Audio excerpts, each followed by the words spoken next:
Boa noite, amigos do IGESE. Tudo bem com vocês? Hoje, a Carla Paiva, que deveria estar aqui, mas ela foi impossibilitada de estar, então estou aqui, né? Isabela Paiva, a gente pelo menos tem o mesmo sobrenome, né? E estamos aqui substituindo, nós vamos ter um bate-papo hoje gostoso com o Jefferson Belon. Tudo bem, Belon? Tudo bom, Isabela? Tudo jóia? Jóia. Nós queremos já agradecer os nossos parceiros de transmissão aqui do IGESE, que é a Web Rádio Fraternidade, a Rede Amigo Espírita, TV Secal, TV 7 e Rádio Portal da Luz, tá certo? E a todos que estão nos acompanhando aí, muito boa noite. E aí, Jefferson, vamos falar da influência dos espíritos em nossas vidas? À disposição, vamos falar um pouquinho sobre esse tema que para nós espíritas é tão caro, porque, pegando bem pela base, o espiritismo, ele começa pesquisando a manifestação dos espíritos no século XIX. E isso é importante para as pessoas entenderem que o espiritismo, ele não inventa a manifestação de espíritos. A manifestação dos espíritos, ela sempre existiu. É difícil de nós falarmos que havia um espiritismo, porque as pessoas não tinham uma metodologia, um estudo, né, uma forma de abordar essa temática, como no século XIX, vários pesquisadores tiveram, porque a gente tem que lembrar que o século XVIII foi o século dos enciclopedistas, dos iluministas, né? Um pouquinho antes, a gente começa o método científico com Descartes, com Galileu Galilei. Então, o espiritismo ele surge no momento onde não tem mais um xamã, não tem mais um mago, que ele detém os segredos de como falar com as almas do outro mundo.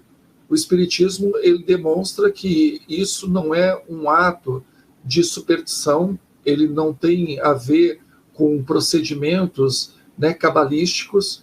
O espírito existe desde que o mundo é mundo.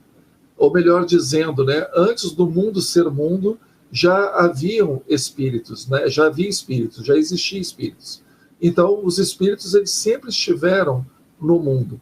O que no século XIX tem início é uma metodologia de pesquisa da manifestação desses espíritos. E aí se abre todo um campo novo, toda uma visão nova.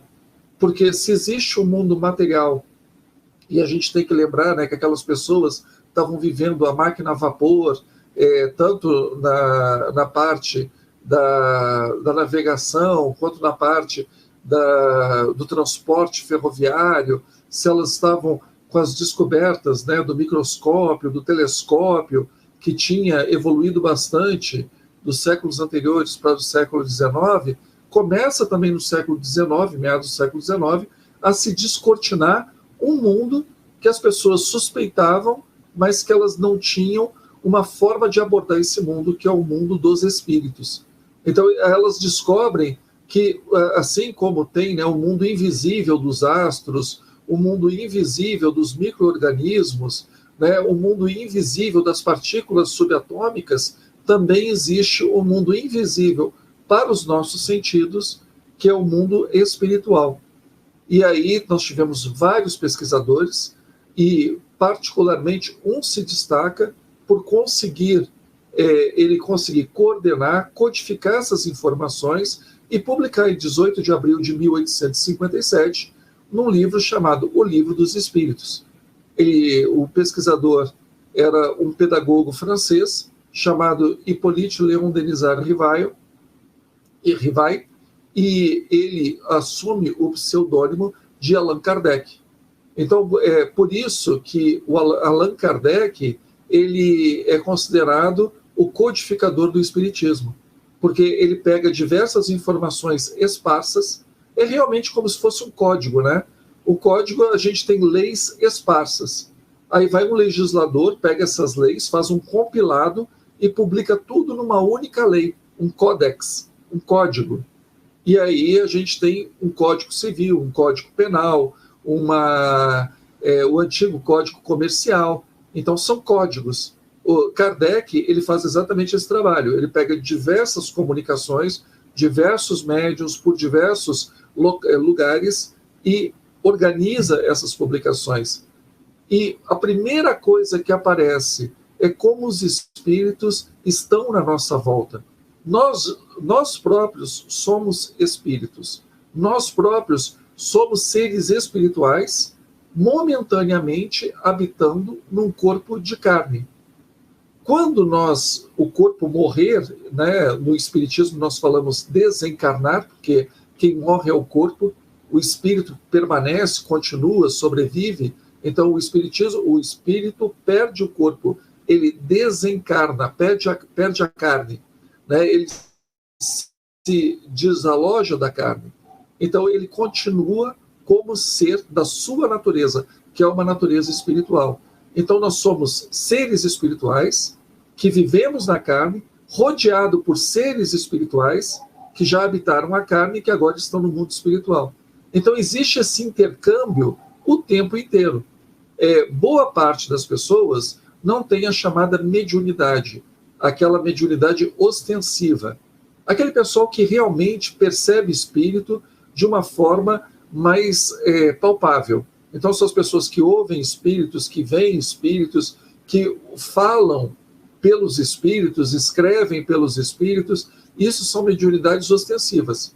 Mas, sendo todos nós espíritos, provisoriamente, num corpo material, nós também, sendo espíritos, nós irradiamos pensamentos, irradiamos sentimentos e também somos receptores do pensamento e do sentimento dos outros. Então, a intuição é uma ferramenta, é um instrumento fantástico para quem não tem a mediunidade ostensiva. Kardec, ele faz toda a sua codificação espírita baseado nessa sensibilidade chamada intuitiva. E isso fica muito patente, né, quando a gente pega em obras póstumas e vê o processo dele escrevendo o Evangelho segundo o Espiritismo, que ele achava que as ideias eram dele, e, na verdade, as ideias eram inspiradas pelos guias espirituais que eram responsáveis pela codificação. Então, a intuição todos nós temos. E, através dessa intuição, nós recebemos boas orientações ou más orientações de acordo com o nosso equilíbrio ou de acordo com o nosso desequilíbrio, de acordo com a nossa afinidade. Porque uma coisa que rege os relacionamentos humanos é a lei de afinidades. Nós buscamos pessoas que têm as mesmas afinidades que nós temos. É só a gente ver rede social, né? A gente pega uma página de rede social e segue determinada página com outras milhares de pessoas que também seguem aquela página, porque o interesse é comum. Então, pessoas que, por exemplo, estudam idiomas, pessoas que estão estudando culinária, pessoas que têm interesse em viagens, pessoas que têm interesse em OVNIs, pessoas que têm interesse em animais domésticos, tudo isso são áreas de afinidades. Tudo isso une pessoas que nem se conhecem, que nem sabem da existência uma da outra, mas que estão ali na mesma sintonia. Só que no mundo material, a gente não percebe isso como a gente percebe no mundo espiritual. No mundo espiritual, a gente se liga a essas pessoas através do pensamento. Então, como diz, né, a carta aos Hebreus, atribuída ao apóstolo Paulo, nós temos uma nuvem de testemunhas. Ou seja, nós temos uma verdadeira coletividade de seres invisíveis para nós, né, que somos pessoas na matéria, mas que são visíveis do ponto de vista espiritual. E que nós atraímos ou repelimos de acordo com os nossos gostos, de acordo com as nossas tendências. E alguns são verdadeiros convivas nossos. Eles convivem na mesma casa, eles nos acompanham nos carros, nos veículos, eles vão ao trabalho conosco, porque o nosso pensamento, os nossos sentimentos nos ligam a eles. E aí, no Espiritismo, nos traz muito uma reflexão. Quem nós estamos atraindo para as nossas vidas? Se fala muito isso em neurolinguística, se fala muito isso em sociologia, se fala muito isso em psicologia, mas do ponto de vista espiritual, isso é uma realidade. Do ponto de vista espiritual, existe ação e reação. Não existem vítimas. Existem pessoas que são responsáveis pelas suas ações e pela colheita das suas ações. Então, a pessoa diz assim, parece que eu só atraio pessoas problemáticas para a minha vida. Não, talvez não pareça, talvez você atraia. A questão de se questionar é que você não é uma vítima dessa circunstância. A questão é se questionar qual é a frequência, a crença, né, a frequência de onda, a frequência de afinidades, quais são as crenças que são alimentadas para que só aquele tipo de pessoa se aproxime de nós. E o Espiritismo nos dá uma baita responsabilidade, porque no Espiritismo nós não temos em quem colocar a culpa, porque todos nós somos seres dotados de inteligência e de vontade pelo Criador. Todos nós somos almas imortais em processo de evolução. Então, todos nós temos o livre-arbítrio para fazer as nossas escolhas, mas temos a responsabilidade pelas escolhas que fazemos. E aí, o Espiritismo nos traz uma maturidade muito grande. Se as coisas não estão bem, temos a nossa responsabilidade e temos que fazer uma reflexão. Quem nós estamos atraindo para nós através das nossas crenças, através das nossas atitudes, através dos nossos pensamentos, dos nossos sentimentos, para que essas pessoas façam parte. Só que o encarnado, ele tem boleto para pagar, ele tem reunião de condomínio, ele tem que trabalhar, ele tem que levar o carro na revisão. Então não tem como o encarnado, a não ser que seja siamês, ficar ligado a um outro encarnado 24 horas por dia. Mas o desencarnado, ele não tem boleto, ele não tem reunião de pais e professores, ele não tem que levar filho na escola, ele não tem que apresentar relatório para o chefe. O desencarnado, o espírito, né, sem o corpo material, ele tem todo o tempo do mundo. Então, se ele está, por exemplo, triste, para baixo, problemático, com a autoestima no chão, ele vai ser atraído por pessoas que emitem essa mesma frequência.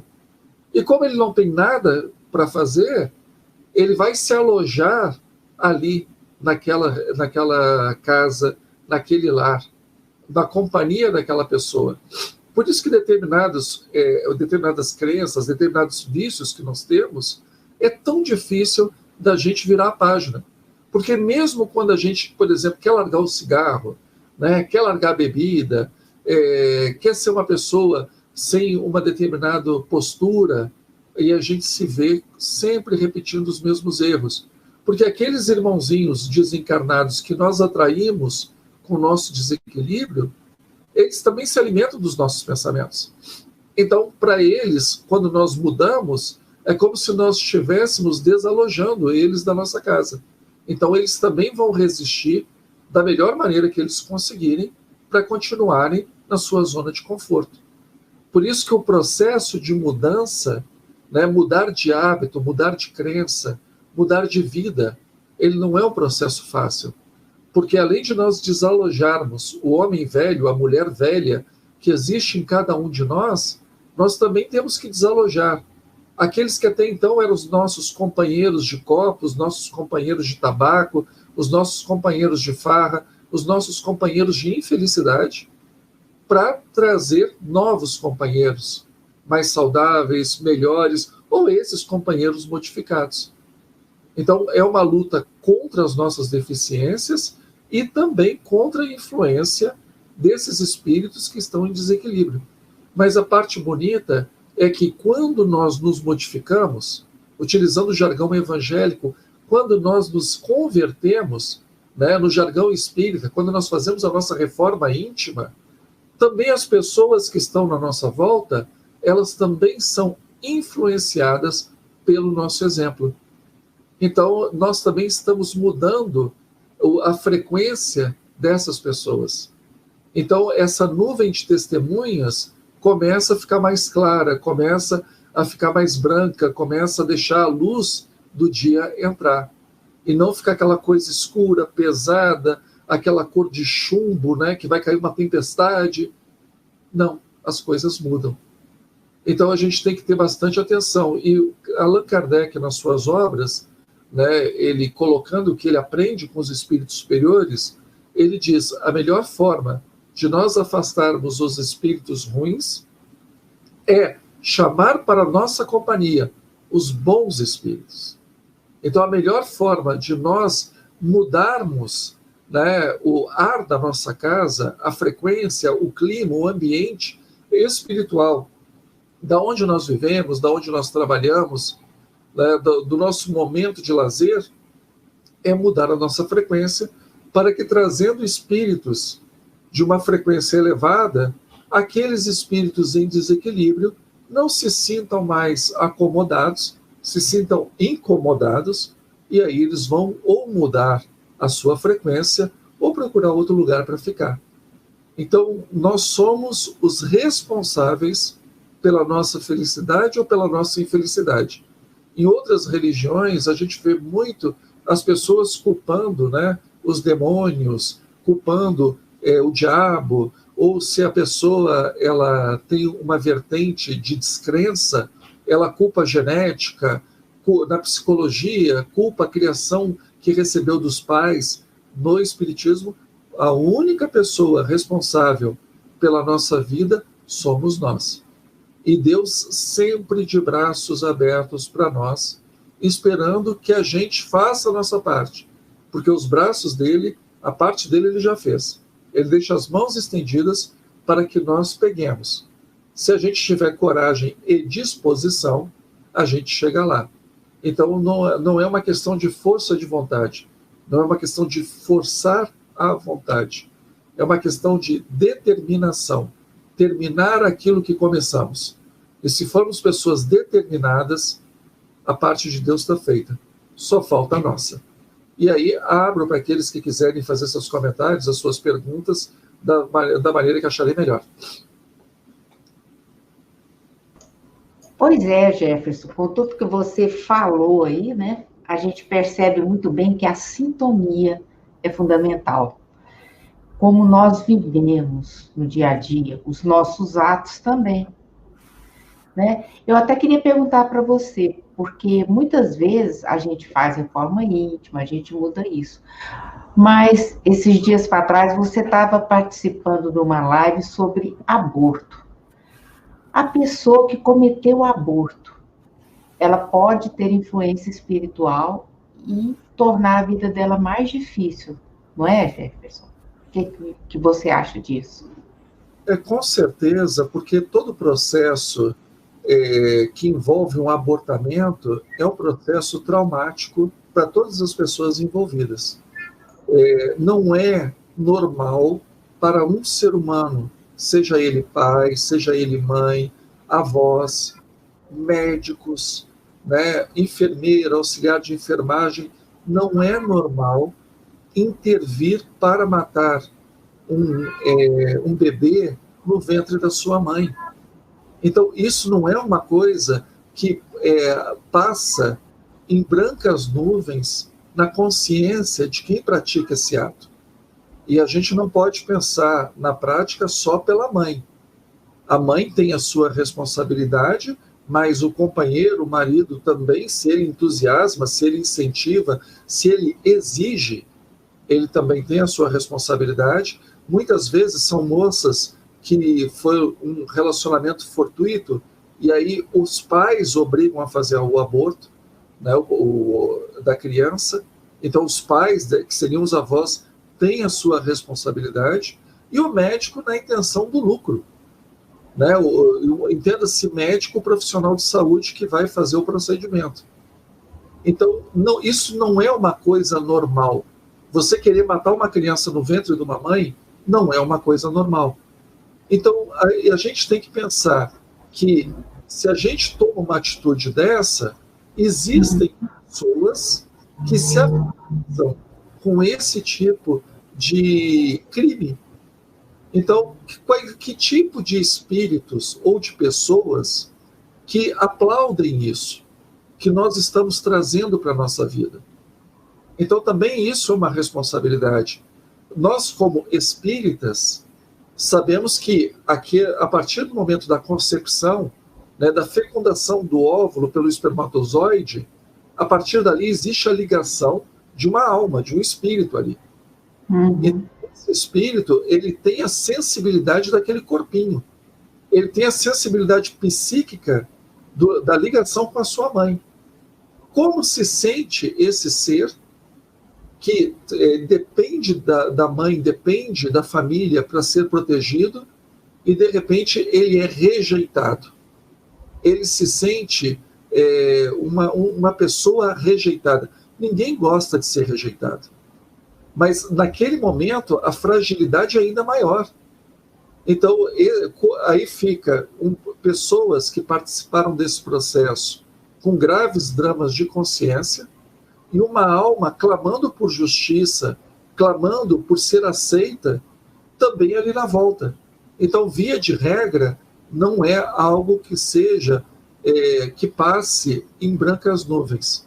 Aí, bom, as pessoas que estão assistindo, então, vamos imaginar aqui que tem pessoas nos assistindo, que foi uma mulher que foi a uma clínica de aborto, foi um marido ou um namorado que obrigou a sua namorada, a sua esposa, a abortar, ou os avós que obrigaram, né, o médico ou profissional de saúde que fez o procedimento, e aí tá me ouvindo agora e fica pensando, puxa vida, então eu estou condenado?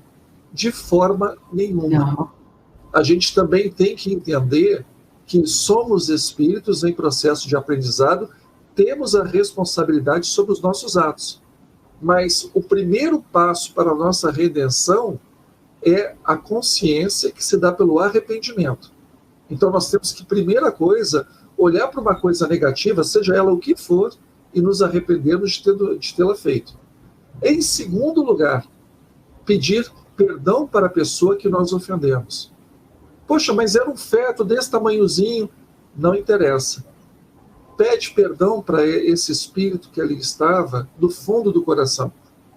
Peça perdão pelo seu momento de ignorância, pelo seu momento de fraqueza, pelo seu momento de fragilidade, porque ninguém gosta de se sentir rejeitado. E lembre-se sempre da oração do Pai Nosso, que a gente é perdoado na medida que nós perdoamos. Nós espíritas, às vezes, temos uma visão equivocada do espiritismo. A gente acha que espiritismo é lei de talião. Ah, eu matei, então na próxima encarnação eu vou morrer.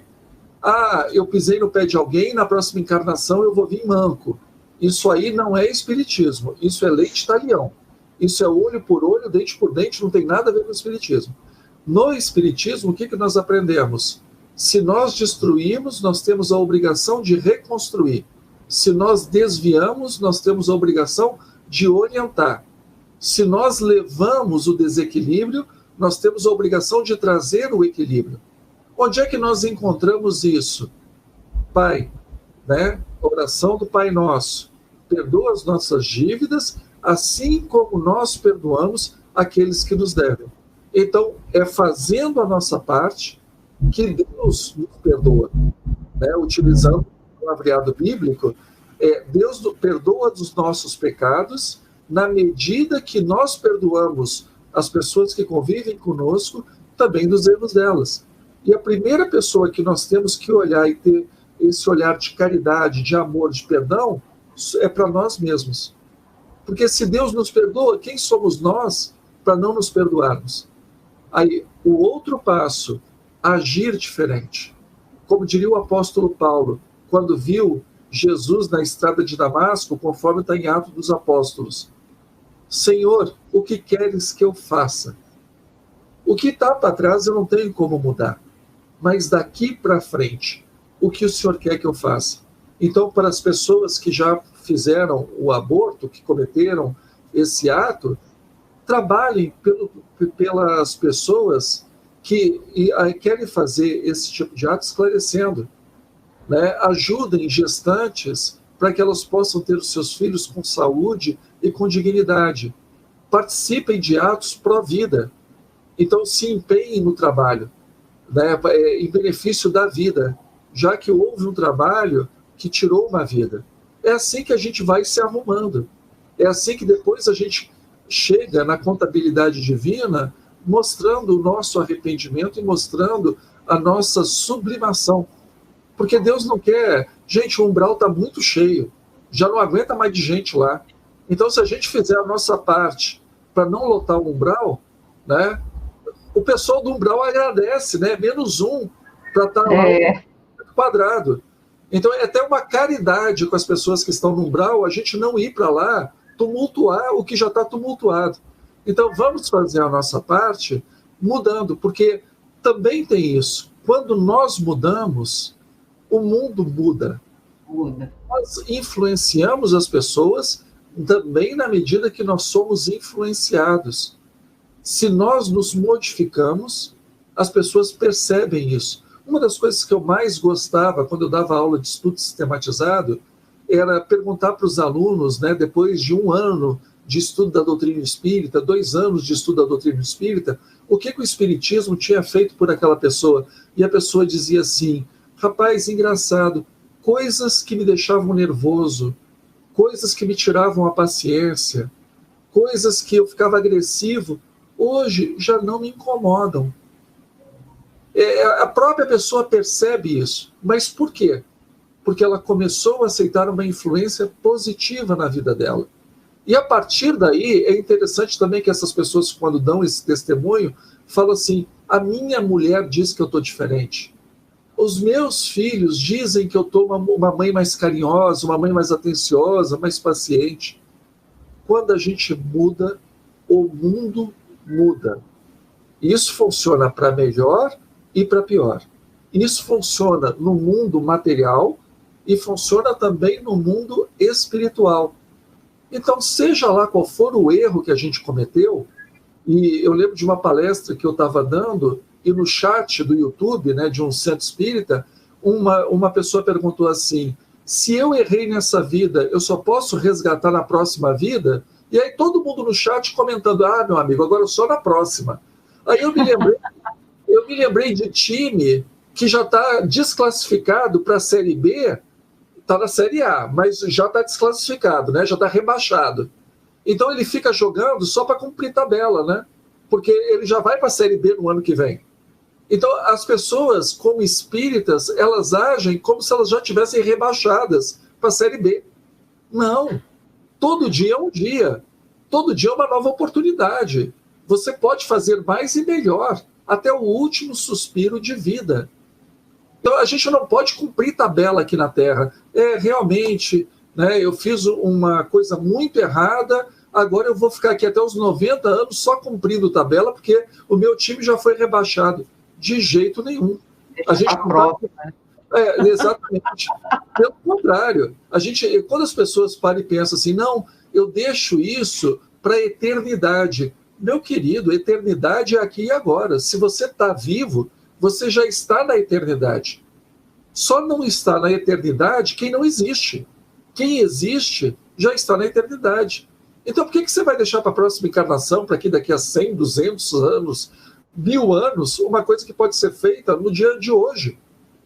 E é isso que importa. Grandes pessoas luminares foram pessoas que se converteram. Foram pessoas que falaram: olha, daqui para frente vai ser diferente. O que não quer dizer que daqui para frente vai ser fácil. Nunca é fácil. Porque mudar hábitos não é uma coisa fácil. Você tem que mudar pequenas atitudes todos os dias, até que essa mudança de atitude se torne um hábito. E uma vez que esse hábito se modifica, ele se torna uma virtude. Isso não é do dia para a noite. Uma pessoa que está acostumada a xingar os outros, não é do dia para a noite que ela vai aprender a abençoar os outros. A tendência dela voltar no erro sempre é muito grande, porque o erro é a zona de conforto dela. Mas, a partir do momento que ela vai mudando a cada palavra a sua atitude, aquilo vai estabelecendo um novo padrão, um novo hábito que atrai espíritos que reforçam esse padrão novo. E a partir daí, a gente tira o pezinho da lama. Então, a nossa ideia é essa. E não é só espírito, não, até os encarnados também, porque quando a gente muda, a gente sente uma resposta diferente nas pessoas. Aí você fala assim, poxa, mas a pessoa foi tão gentil comigo e tal, mas já é resultado daquela interação, daquela frequência que a gente está, né, Belon? Nós temos uma pergunta aqui, ó, da nossa amiga aqui, Ana Júlia Medeiros. A mediunidade se diferencia de pessoa para pessoa, de igual forma que sentimos e enxergamos? Ótima pergunta, Ana Júlia, porque a mediunidade é exatamente como se fosse a forma como nós materialmente sentimos e materialmente enxergamos. Duas pessoas não enxergam da mesma forma, duas pessoas não sentem da mesma forma. Porque mesmo que duas pessoas, por exemplo, tenham o mesmo grau de miopia, elas vão enxergar também com um componente de experiência de vida delas, que vai influenciar muito na forma que elas vão interpretar o que elas estão vendo. Então, mesmo que duas pessoas, por exemplo, tenham, sei lá, 2 graus de miopia no olho direito e 1 grau de astigmatismo no esquerdo, eu não estou falando por mim não, tá? Mas mesmo que as pessoas tenham o mesmo problema e elas estejam enxergando o mesmo objeto, a forma delas perceberem esse objeto é diferente. A mediunidade também passa por aí. Então, o Chico Xavier, por exemplo, ele se notabilizou através de passar mensagens do espírito de Emmanuel, que era o seu mentor, o seu espírito guia. O Emmanuel, se ele se manifestar por outro médium, vamos colocar um médium que nós temos confiança, como o Divaldo Franco, não será a mesma comunicação do Chico. Porque o Emmanuel é o mesmo, o Emmanuel não muda, o espírito é o mesmo. Mas a receptividade de um médium será diferente da receptividade do outro, porque são duas pessoas diferentes. Médium não é impressora, médium não é alto-falante.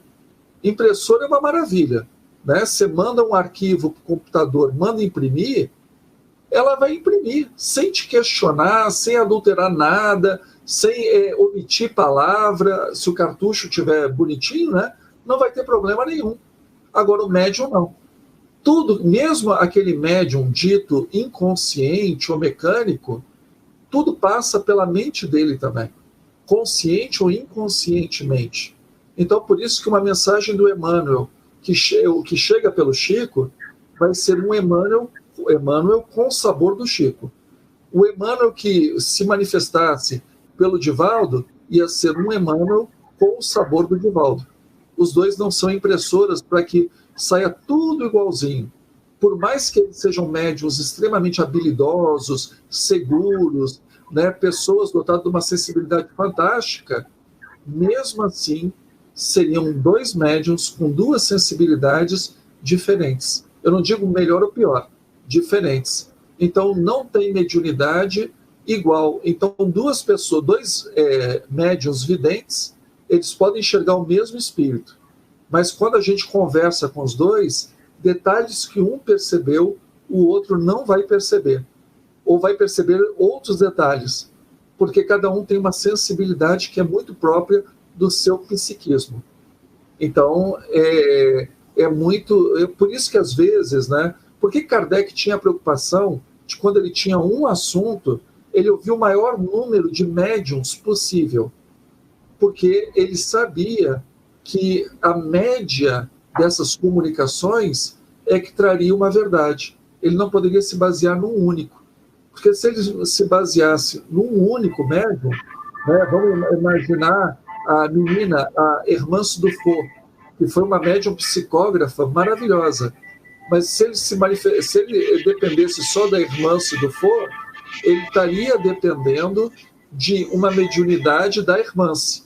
Então, quando ele ouvia 10 médiums, era diferente. Ele ouvia 10 versões diferentes, e dali ele tirava uma média que que fosse comum aos 10. Pois é, temos mais uma pergunta aqui também, ó, da Calita Carneiro. Jefferson, boa noite.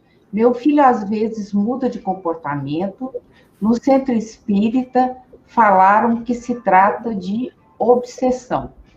Aí a pergunta, eu acho que ele não quer ir ao centro. Como eu posso ajudar o meu filho? Né? Claro, a gente tem que entender que o espiritismo ele oferece tratamentos, mas longe de nós espíritas acharmos que só no centro espírita a pessoa vai ser tratada. Porque se assim fosse, a maior parte da humanidade ia ficar sem tratamento, né? Porque se a gente pegar a humanidade, 7 bilhões de pessoas, e tem mais ou menos só 3 milhões de espíritas, a gente não tem nem 1% da humanidade, né? Ou 0,1% da humanidade. Então, a gente é muito pouquinho. Então, numa situação como essa, o que tem que se fazer é, primeiro, ter muita paciência com o filho. Segunda coisa é identificar o que é comportamento dele, que faz parte da personalidade dele, e o que ele faz com o humor alterado. E, a partir daí, percebendo isso, com muita paciência, com muita sabedoria, conversar com ele e perguntar: por que você está fazendo isso? O que está acontecendo? O que você está sentindo? Como eu posso te ajudar? Vamos orar juntos? Vamos fazer o seguinte, eu estou lendo um livro muito bom aqui, que fala de mensagens espirituais, né? Um minuto de sabedoria. O que você acha da gente ler junto e comentar? O que esse jovem está vendo e ouvindo no seu dia a dia, porque também isso alimenta a sua mente e alimenta o seu comportamento espiritual, né? A sua sintonia espiritual. Então, os pais, eles têm que começar a desligar essas tomadas de influência dos espíritos obsessores. Mas, tomando muita atenção, espírito obsessor, ele pode ser a causa de um comportamento, mas ele também pode ser a consequência de um comportamento. Uma pessoa pode estar em desequilíbrio porque tem espíritos obsessores, mas uma pessoa desequilibrada pode atrair espíritos obsessores. Também. Então, o desequilibrado, ele já era desequilibrado antes do obsessor chegar nele. Então, a gente tem que tomar muito cuidado que tanto numa coisa quanto na outra, a primeira coisa que a gente tem que fazer é reequilibrar aquela pessoa. Porque pensa que você está andando... Às vezes até com ajuda profissional, né? Psiquiatra, psicólogo. Fundamental também ter um profissional de confiança, porque tem uns profissionais aí que Deus me livre, né? O profissional precisa de mais passe do que o paciente, né? Mas pegar um profissional de confiança, pegar um profissional sério, gabaritado, para que também possa dar esse suporte. Se não para o adolescente, para o jovem, para os pais. Para os pais saberem como tratar aquilo da melhor forma. Oração, paciência e também hábitos saudáveis. Ocupar o espaço dessa pessoa. Se tem um espírito obsessor, esse espírito obsessor está se instalando porque havia um espaço vazio. Então, vamos preencher esses espaços com coisas saudáveis para que esses obsessores tenham menos tomadas para se ligarem. Então, se cada um tiver bastante paciência e sabedoria, com certeza é uma fase e uma fase que passa. O que normalmente acontece na adolescência é que as memórias das vidas passadas, né, elas acabam eclodindo de uma forma subconsciente junto com a atividade hormonal. Então, por volta de 12 a 14 anos, a pessoa deixa de ser aquele quadro em branco que estava sendo escrito pelos pais para revelar a sua personalidade de espírito imortal, somado à criação que os pais lhe deram. Isso é a pura verdade. E aí começa a aparecer os problemas, porque a personalidade... esse jovem, ele não lembra das suas vidas passadas, mas a sua personalidade, a sua índole aparece na adolescência e aparece com tudo. Por isso que eu brinco, né, que do 0 aos 7 você cria, dos 7 aos 12 você educa, dos 12 para frente você reza, porque se você não fez mais nada até os 12, dos 12 para frente o bicho vai pegar. Então, vai pegar, isso é importante, né? É uma brincadeira, tá, pessoal? Desiste do filho, não deixa não. Né? Eu vou deixar no orfanato e vou pegar outro na loja, né? Não faz isso, não. Mas é importante a gente ver que essa personalidade, ela vai eclodir. E aí nós temos que ter a habilidade de sermos diplomáticos para negociar. Lembrando que pai e mãe não é amigo. Pai e mãe é pai e mãe. Né? Amigo é o coleguinha da escola. Amigo é o coleguinha do judô, do inglês. Pai e mãe, ele é, antes de tudo, pai e mãe. Ele vai ter que dizer não muitas vezes, ele vai ter que contrariar as expectativas, ele vai ter que impor uma disciplina, porque um adulto não pode abrir mão da experiência das suas décadas vividas, porque uma pessoa não concorda e essa pessoa acabou de chegar na juventude. Então, a gente tem essa responsabilidade. Né? Deus também nos ama, mas Ele também não nos educa. Deus também não quer ver a gente sofrendo, mas, às vezes, o sofrimento faz parte do processo de aprendizado. Então, pai e mãe também têm um dever de educar. Agora, sempre a diplomacia, a conversa, antes da autoridade. O argumento de autoridade é quando todos os outros já falharam. Né? É saber ouvir também, porque aquela cabecinha não tem experiência, mas tem muita inteligência. Então, não é porque essa pessoa não tem experiência que a gente vai desprezar os sentimentos dela e os sonhos que ela tem. Então, se a gente souber, o problema é que a gente não está acostumado a dialogar, conversar, não está acostumado a tentar ser diplomático. No geral, a gente quer impor as nossas ideias. Sempre que a gente tem oportunidade, a gente quer impor as nossas ideias. Para a gente ter uma ideia, até animal doméstico, se a gente deixar, ele se impõe na casa. Porque isso é verdade. As pessoas olham para o animal doméstico como filho. E o animal doméstico olha para a família como matilha. E ele quer ser o macho alfa, né? Ele quer dominar a matilha. Então, por aí a gente vê que a gente tem que negociar até com o cachorrinho, gente. Quanto mais negociar com o marido, com a esposa, com o pai, com o síndico do condomínio, a gente tem que aprender a conversar, que a grande habilidade do ser humano é saber viver em coletividade, por isso que a humanidade dominou o mundo. Ela saber se unir para saber fazer valer os seus valores. Então, mãezinha, ânimo, coragem, que tudo vai dar certo. É isso aí.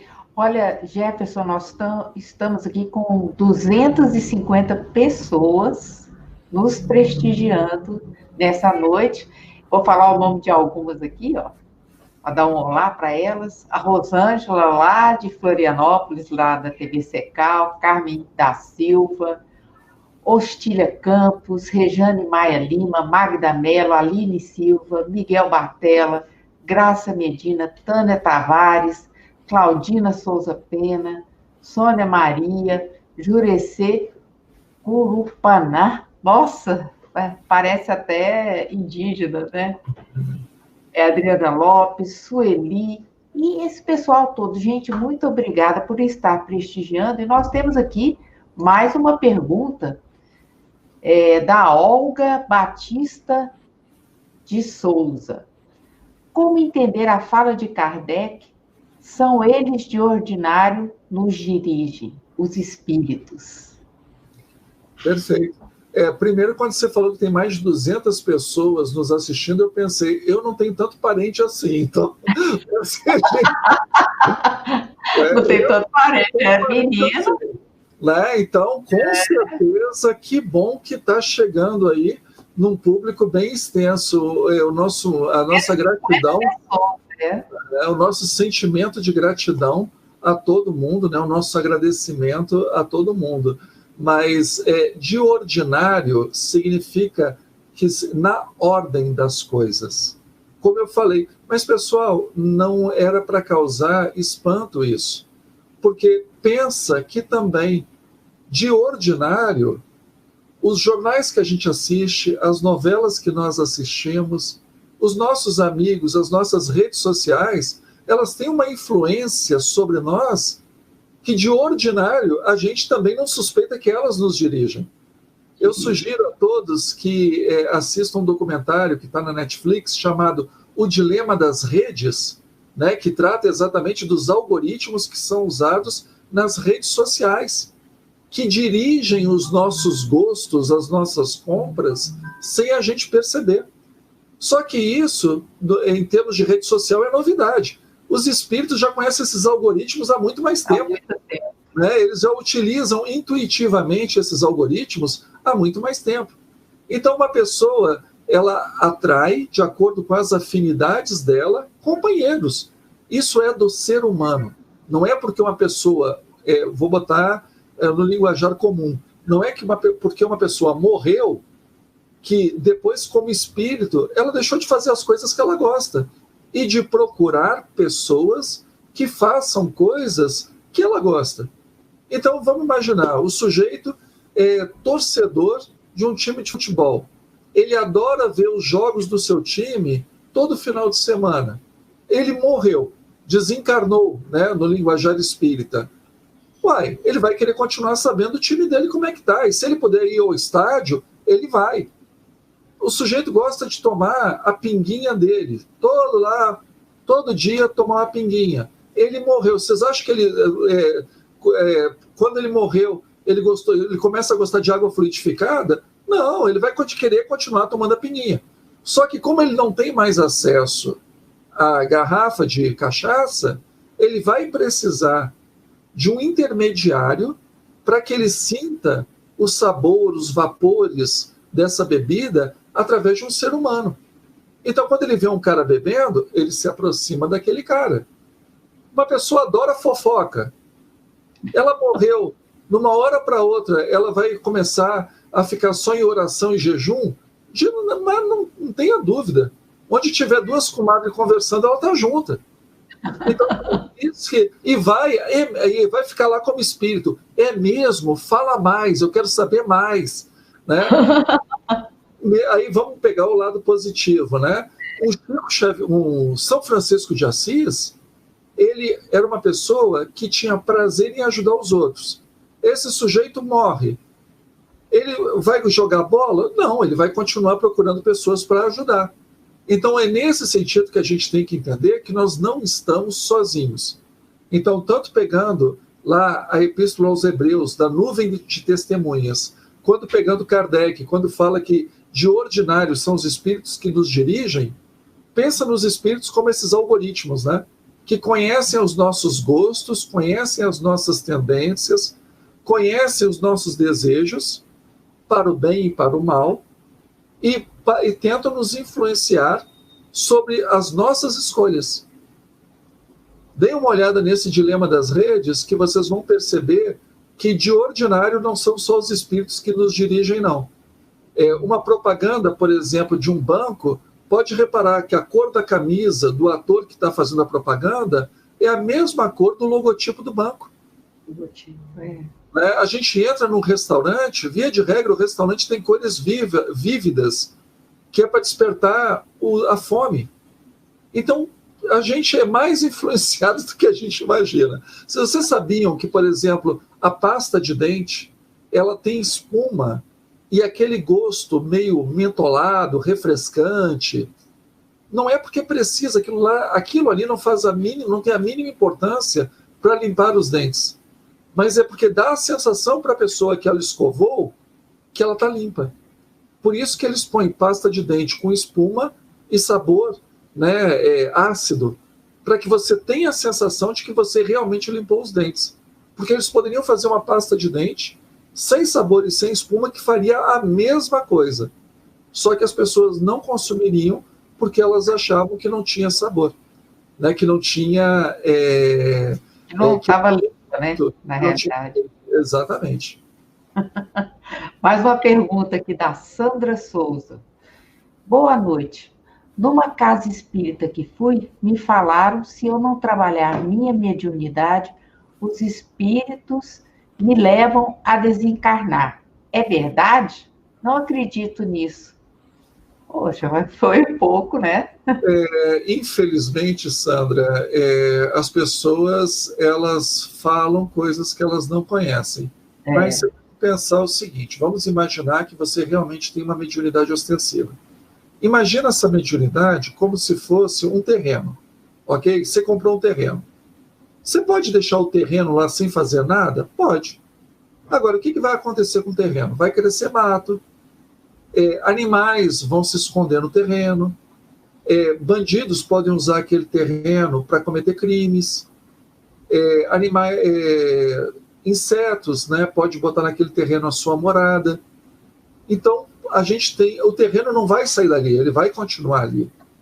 Mas se a gente limpar o terreno, cuidar do terreno, vai ser melhor. Porque aí a gente vai ter algo produtivo e saudável. A mediunidade não é diferente. A mediunidade, muitos espíritas acreditam que a mediunidade é algo que é do espírito. Kardec é muito claro, tanto no livro dos médiuns, quanto na sua obra da codificação como um todo, que a mediunidade ela é orgânica. Então, uma vez que você é médium, é porque o teu corpo não é refratário à sensibilidade dos espíritos. Ah, mas para aí, eu preciso trabalhar num grupo mediúnico? Não necessariamente. Nós podemos trabalhar com essas influências das mais diversas formas. Foi o que eu disse, são 7 bilhões de pessoas na Terra. Quantos médiuns que não frequentam um grupo mediúnico deve existir nesse planeta? Imagina se todos eles desencarnassem porque não exercem a mediunidade. Então, existem muitas formas da gente trabalhar essa mediunidade. O que o Espiritismo oferece é uma forma segura, uma forma metodológica para que essa mediunidade seja mais produtiva. Mas o médico, muitos advogados, muitos professores, muitos profissionais de saúde, seja de saúde mental, de saúde física, são verdadeiros médiuns. Muitos artistas, oradores, políticos, são médiuns. E todos eles têm a responsabilidade de trabalhar a sua mediunidade da maneira mais séria e produtiva possível. Então, não é o fato da pessoa não frequentar um centro espírita que ela vai estar destinada ao fracasso, vai estar destinada a morrer, porque os espíritos vão tirar ela do corpo porque ela não exerce a mediunidade. Porque se assim fosse, o que teria sido da mediunidade antes do espiritismo? Porque tinha médium a rodo também. E todas essas pessoas iriam morrer precocemente? De jeito nenhum. Agora, pela sua pergunta, eu percebo que talvez você tenha medo do exercício da mediunidade. Sugiro que você estude bastante o assunto para você ver que é algo natural. Espírito nada mais é do que gente. É mais fácil a gente ter medo de gente encarnada do que medo de gente desencarnada. Pessoal, quem faz mal para a gente é encarnado. Porque encarnado pode dar tiro, dar facada, jogar tijolo. Desencarnado, o máximo que ele pode fazer é sugerir ideias. Cabe a nós aceitar as ideias ou rejeitá-las. Agora, um bandido com 38 na mão, não são ideias que ele vai sugerir. Ele vai sugerir chumbo. Então, a gente não deve ter medo do exercício da mediunidade. O que a gente deve ter medo é exatamente de nós termos uma mediunidade em desequilíbrio. Isso sim. Mas a mediunidade é uma coisa maravilhosa, santa, bem-vinda, e não é sinônimo de sofrimento e nunca foi. Esses médiuns que fazem careta quando recebem espírito, eles fazem careta porque eles não estão bem. O espírito não causa dor no médium. Por mais que o médium seja suscetível à influência dos espíritos, uma mediunidade sadia, uma mediunidade equilibrada, uma mediunidade bem vivenciada, você influencia o espírito, não o espírito que te influencia. Por isso que a gente fala, né? A primeira pessoa a ser doutrinada é o médium. Porque se o médium ele não é disciplinado, como é que ele vai disciplinar quem se manifesta por ele? Nunca. Então, Sandra, não tenha medo de, se você tiver essa faculdade, um dom de Deus, de exercitá-la com muito amor, com muito carinho, com muita responsabilidade. Mais uma pergunta aqui, ó. Essa é outra Sandra, tá? Sandra Aparecida Souza Cordeiro. O sonambulismo tem relação com a mediunidade? O sonambulismo, aí a gente tem que ver que, normalmente, o sonambulismo, ele é um estado patológico. Mas, veja, eu não estou dizendo que é uma doença. Eu estou dizendo que é um estado que sai da normalidade. Em outras palavras, né, quando a gente vê na obra de Kardec, ele usa a palavra sonâmbulo, que é uma palavra que deriva do magnetismo, que era uma ciência muito em voga na época de Kardec. No magnetismo, eles magnetizavam através de passes uma pessoa sensitiva, e essa pessoa perdia a sensibilidade do corpo, mas ganhava a sensibilidade, a consciência da alma. E ela, espírito, era capaz de narrar tudo que ela via enquanto espírito melhor dizendo, através do seu corpo. Não significa que essa pessoa é médium. Por quê? Ele pode estar narrando o que ele está vendo, o que ele está percebendo, o que ele está sentindo, mas ele não ser intermediário de nenhum espírito. O que diz que uma pessoa é médium é quando ela serve de tradutor dos espíritos para as outras pessoas. Então, por exemplo, nem todo poliglota é tradutor. Nem todo mundo que conhece, por exemplo, inglês, faz tradução de inglês para os outros, certo? Uhum. O sonâmbulo é a mesma coisa. O sonâmbulo, né, ele tem uma faculdade que é dele, é anímica, que pode ou não ser utilizada pelos espíritos. Então, por isso que a gente dizer que o sonambulismo é uma mediunidade, nem sempre. Mas eu estou falando desse sonambulismo que tem a ver com essa extrasensibilidade espiritual. Porque tem aquele sonambulismo que é um distúrbio do sono. E aí a gente está falando de uma outra coisa.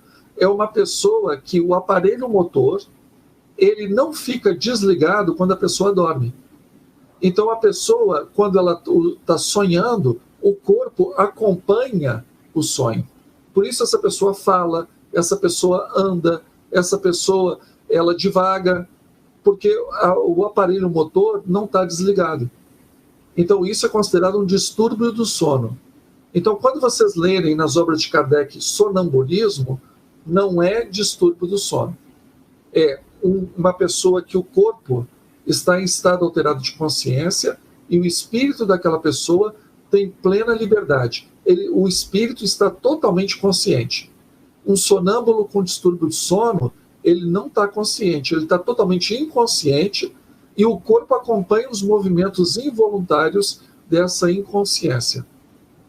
Veja que é um assunto bom para a gente conversar, né? Nós vamos ter uma conversa em fevereiro sobre emancipação da alma e projeção astral, então a gente pode tratar com isso aí com mais tempo. Isso mesmo. Olha, agora nós batemos aí 300 pessoas na live nos acompanhando. Maravilha. A pergunta aqui do Marco Antônio Pedreira. Em função do assunto, temos que desenvolver as nossas reflexões para nos aprimorar no nosso mundo interior e realizar as mudanças íntimas. É isso, Belo? Ele está querendo ver se entendeu aquela mensagem, né, da sintonia, da reforma íntima. Perfeitamente. A gente, por exemplo, a gente tem que entender que nós somos pessoas como filtros. Imagina que a influência espiritual é como se fosse um líquido. Nós temos a responsabilidade de filtrar essas influências para que o resultado seja alguma coisa produtiva e saudável. Agora, como qualquer filtro, se a gente não limpa as velas, ela vai acumulando sujeira, acumulando sujeira, acumulando sujeira, até o ponto que ela não filtra mais. Então, a água que entra suja, ela sai suja. Então, nós, em relação às influências espirituais, nós temos que nos ver como filtros. Se nós temos esse trabalho de disciplina, de equilíbrio, de entendimento, é como se nós limpássemos as nossas velas. Então, se vem uma água cristalina, ela sai cristalina do outro lado porque o nosso filtro não tem impureza.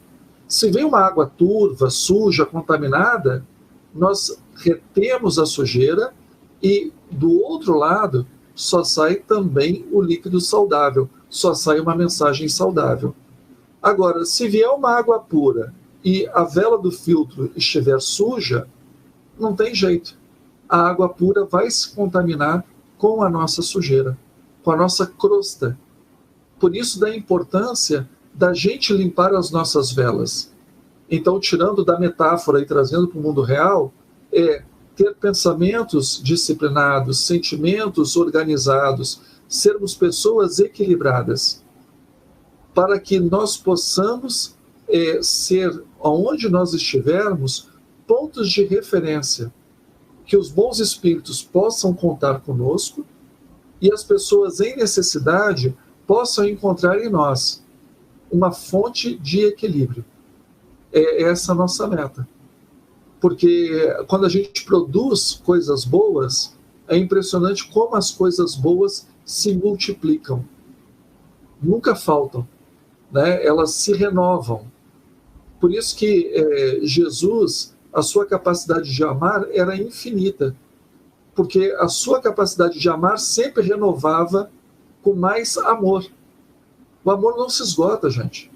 Ódio esgota, porque ódio cansa. Vingança, ciúme, inveja é muito cansativo. Amor não. Amor ele se multiplica porque ele é muito gostoso. Ele dá muito prazer, ele dá muita endorfina. Então, perdoar nos alivia muito mais do que se vingar. Porque se vingar é um ato que exige um esforço que nos é muito agressivo. Ou guardar a mágoa também, né? A mágoa também. Que é pegar um ácido e manter no nosso coração. Então, perdoar nos livra disso. Então, quando a gente fala assim, olha, perdoa quem te ofende, aí a pessoa pensa, puxa vida, mas o cara me ofendeu e eu ainda vou perdoar o caboclo? Mas você não perdoa por ele. Você perdoa, antes de tudo, para você viver bem. Porque se você não perdoar, muitas vezes a pessoa que te fez o mal já nem lembra de você. Mas você alimenta aquela mágoa, alimenta aquele mal-estar por toda a eternidade. E como a gente é imaturo em relação a isso? Quantas vezes a pessoa fala uma coisa sem intenção nenhuma, fala sem responsabilidade, né? Às vezes fala até pensando em outra coisa, e a gente guarda aquilo anos e anos e anos, até esperando um dia a pessoa reconhecer e pedir desculpa. Pô, como diz aquela propaganda, né? Desapega. Né? Desapega. Anuncia na internet e se livra disso. A última pergunta, agora que a gente já está quase estourando, né? O tempo, a gente agradece as participações, o pessoal está participando, está gostando muito, né? A gente agradece também. A Elô Paisano tem uma curiosidade. Como é possível um espírito evoluído, exemplo, Dr. Bezerra de Menezes, se manifestar em vários médios, em casas diferentes, ao mesmo tempo? Desculpem pela minha ignorância evolutiva. Oi, Elô, se toda ignorância evolutiva fosse assim, a gente estava bem demais. Então. O mundo ia ser fantástico. Mas a palavra que você usou é uma palavra que nós deveríamos usar com mais tranquilidade. Ignorância. Ignorância é não saber, é ignorar. E todos nós somos ignorantes para os mais diferentes aspectos da vida. Mas respondendo a sua pergunta, vamos pegar o exemplo do que está acontecendo aqui e agora. O Jefferson está falando para mais de 300 pessoas. Todas estão me ouvindo ao mesmo tempo. Aquelas que estão me vendo ao mesmo tempo. E isso não nos causa espanto. Agora, se você fosse pensar no teu avô, no teu bisavô, se ele pudesse ver o que está acontecendo agora, ele ficaria espantadíssimo. Mas como? A pessoa está numa televisão, aparecendo ao mesmo tempo, interagindo com 300 pessoas. Isso é impossível. Não, não é impossível. Quando a gente conhece o mecanismo, quando a gente conhece, né, como funciona esse instrumento, a gente acha natural. Algo é milagre até que seja explicado. Quando é explicado, deixou de ser milagre, né?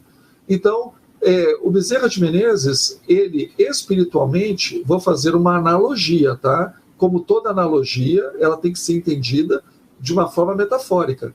É como se ele se manifestasse da mesma forma que eu estou falando com vocês. Ele irradia da onde ele estiver para diversas pessoas que naquele momento estão sintonizadas com ele.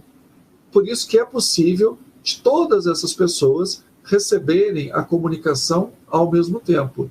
Lembrando que o José vai receber o Bezerra de Menezes com o jeito do José. A Maria vai receber o Bezerra de Menezes com o jeito da Maria, né? O Ricardo vai receber o Bezerra de Menezes da forma do Ricardo, mas o Bezerra de Menezes continua sendo um só. Isso mesmo. Olha, Jefferson, muito bom. O pessoal está aqui, ó, uma pessoa aqui. Boa noite, muito obrigada pela orientação, linda e simples explicações, né? E tem uma pessoa aqui, a Denise Ribeiro, ela está pedindo vibrações, gente, de cura para os hospitalizados pela Covid, em especial para o Silvio Miguel, que está na UTI do Hospital São Judas, em Ribeirão das Neves, Minas Gerais. Olha, Denise, nós vamos, sim, fazer essas vibrações, né? Agora nós estamos chegando no momento final da nossa live. A gente teve muitas participações, o pessoal realmente contribuiu, né? Com o estudo e com a reflexão. Eu queria, Jefferson, que você, nesses momentos finais agora, desse a sua mensagem para todas essas 300 pessoas que estão nos ouvindo agora. Mais de 300, tá? Por uma questão de horário, eu vou tentar ser bem sintético. Gente, nós influenciamos e somos influenciados. Sendo encarnados ou desencarnados, nós somos pessoas pensantes. Somos seres que sentem, seres sensitivos. Então, nós influenciamos os outros e somos influenciados pelos outros muito mais do que a gente imagina. Mesmo depois que a gente morrer, né, desencarnar, a gente vai continuar recebendo influência das pessoas e influenciando as pessoas. Então, sejamos responsáveis. Responsáveis com aquilo que falamos, responsáveis com aquilo que escrevemos, responsáveis com os conselhos que damos, responsáveis com as nossas atitudes, para que a gente sempre possa estar cercados de espíritos encarnados ou desencarnados que agreguem coisas boas para nós. E quando vierem pessoas em desequilíbrio para as nossas vidas, que elas venham à procura de auxílio. E nunca porque elas enxerguem em nós parceiros do desequilíbrio, né, comparsas do desequilíbrio. Que elas possam enxergar em nós a palavra amiga, né, o ombro de irmão, o braço fraterno que a sustentem.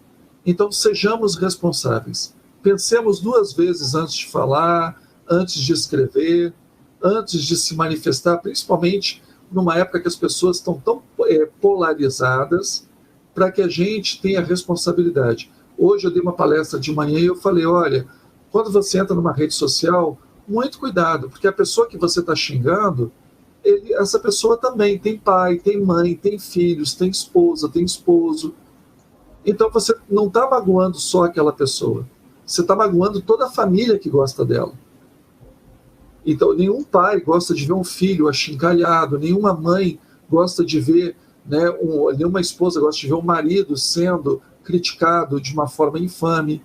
Nós somos espíritas, e sendo espíritas, difamação, calúnia, injúria, agressividade não combinam com o espiritismo. Lembre-se da parábola do joio e do trigo. que quem plantava o trigo era o filho do homem, né, o semeador que saiu para semear. E quem plantava o joio era o inimigo. Inimigo, em hebraico, é Satã. Daí que vem Satanás. Quando você planta o trigo, ou seja, quando você planta uma coisa boa, produtiva, você está fazendo o trabalho de Jesus. Quando você planta coisas que servem para abafar as coisas boas, você está fazendo o trabalho do adversário. Então tenhamos muito cuidado com aquilo que semeamos, porque aquilo que nós semeamos é aquilo que nós vamos colher. Isso aí. Bom, gente, então nós chegamos ao final da nossa live de hoje. Quero agradecer muito ao Jefferson por ter contribuído com esses esclarecimentos, né?